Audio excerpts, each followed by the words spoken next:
আসসালামু আলাইকুম, আমি সৈয়দ তানভীর মাহতাব। 2024-25 সেশনে চট্টগ্রাম কলেজ থেকে এইচএসসি পরীক্ষা দিয়ে চট্টগ্রাম মেডিকেলে চান্স পেয়েছি আলহামদুলিল্লাহ।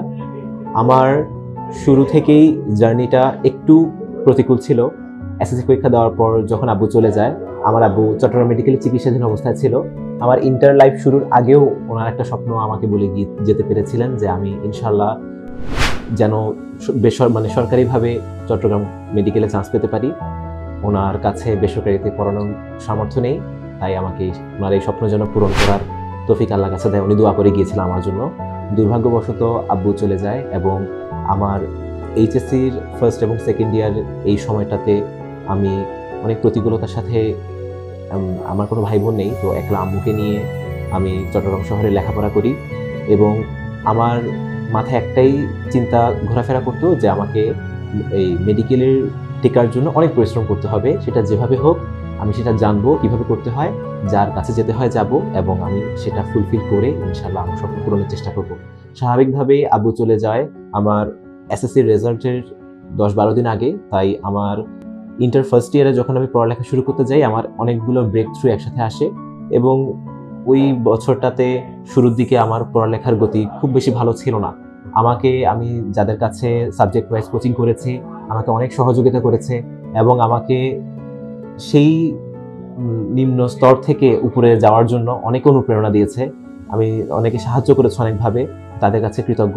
আমার মা, উনি আমাকে ছোটবেলা থেকে তো অবশ্যই এই সময়টাতে অনেক অনেক সাপোর্ট করেছেন এবং আমার আত্মীয় স্বজন, আমার শিক্ষকরা, আমার অন্যান্য শুভাকাঙ্ক্ষীরা, সিনিয়র জুনিয়র যারা ছিলেন আমাকে এতটা সাপোর্ট করে ওনারা আমাকে নিয়ে স্বপ্ন দেখেছেন, আমাকে নিয়ে ওনারা আশা ছেড়ে দেন নাই, সেটার জন্য আমি অনেক কৃতজ্ঞ।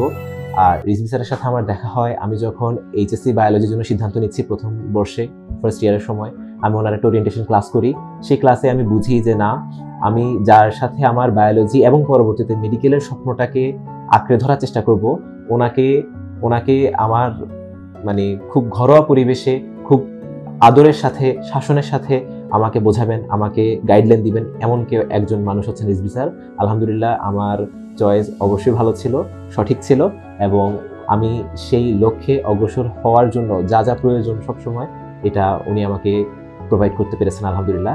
আমার জন্য দোয়া করবেন যেন আমি আমার যে যাত্রা শুরু হলো সেই যাত্রার শেষটুকু পর্যন্ত সঠিকভাবে, আমার মৃত্যুর আগ পর্যন্ত সঠিকভাবে যেন আমি মানুষের জন্য ভালো কিছু করতে পারি, যেন আমার সাথে দেখা হয় এমন কেউ বিনা চিকিৎসায় কষ্ট না পায়, সেই দোয়াটা করিয়েন। আমার আব্বুর জন্য দোয়া করিয়েন এবং সর্বোপরি এটাই বলবো যে যারা স্বপ্ন দেখে, যাদের অন্তরে তীব্র প্রত্যয় থাকে, তারা আসলে কখনো আল্লাহর তরফ থেকে নিরাশ হয় না এবং যখন ভাবছে তারা নিরাশ হয়েছে আসলে তাদের জার্নি তখনও শেষ হয় নাই, আর অনেক দূর পথ চলা বাকি। এই ক্ষুদ্র অভিজ্ঞতায় আপনাদের থেকে দোয়া নিয়ে আমার কথা শেষ করছি। আসসালামু আলাইকুম।